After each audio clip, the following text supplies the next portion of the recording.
Presiden Jokowi akhirnya buka-bukaan soal tahapan pembangunan Ibu Kota Nusantara atau IKN Nusantara di Kalimantan Timur.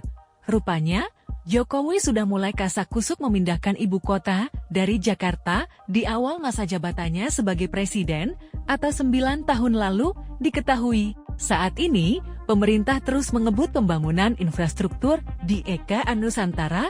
Jokowi pun secara periodik memantau langsung tiap progres pembangunannya.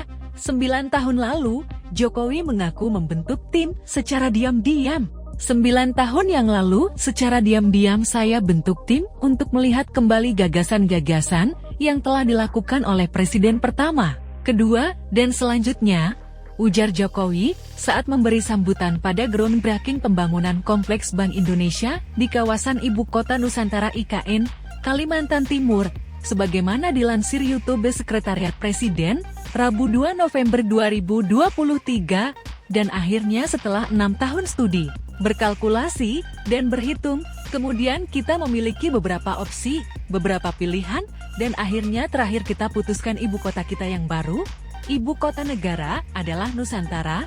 Jelasnya Presiden pun melanjutkan, ada sejumlah pertimbangan untuk memindahkan ibu kota dari Jakarta ke IKN. Pertama, saat ini, penduduk Indonesia sudah mencapai 278 juta jiwa. Dari jumlah tersebut, sebanyak 56% hidup di Pulau Jawa. Padahal, kata Jokowi, Indonesia terdiri dari 17.000 pulau. Pertimbangan kedua, yakni perputaran ekonomi yang juga masih terkonsentrasi di Pulau Jawa, yang mana sekitar 57-58% produk domestik bruto PDB ekonomi berputar di Jawa, lebih terutama lagi di Jakarta, sehingga beban Pulau Jawa, beban Jakarta itu memang sudah di luar kapasitas yang dimiliki, tutur Jokowi. Sehingga menurut Jokowi, perlu adanya pemerataan pembangunan, ekonomi, dan infrastruktur.